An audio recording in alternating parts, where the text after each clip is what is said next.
It's a very dramatic story of a daughter finding her own voice, separate from her mother. You raised me to think like you.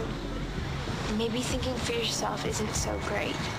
I loved how the mother-daughter relationship progressed as this young girl matured in foster homes. It's really her journey going through experience to experience, from home to home, and collecting memories and people along the way. They represent everything she's ever been against. It's just so diametrically opposed to everything she's tried to instill in her.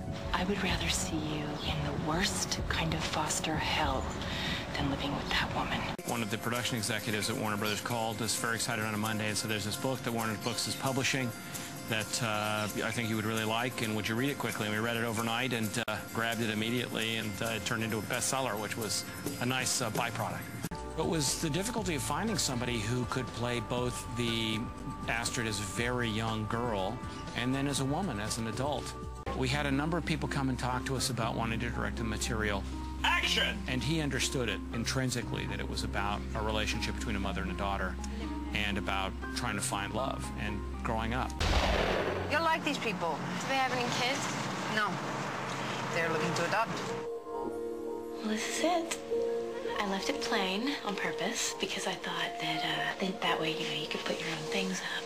Claire, she's an interesting dichotomy of weakness and strength. She gets strength from giving, but she can't give to herself. I think she's almost similar to Astrid because she just wants somebody to love so desperately and is not getting it from her husband. You're leaving tomorrow? Mm-hmm. In the morning. I bet Claire would love to go with you. John Wells, who's also the executive producer of ER, is also producing this film. They contacted me about playing this philandering husband of René Zellweger.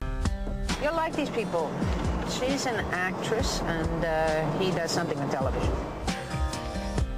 I play Mark Richards, who, with my wife Claire, are the second foster family that young Astrid comes to live with.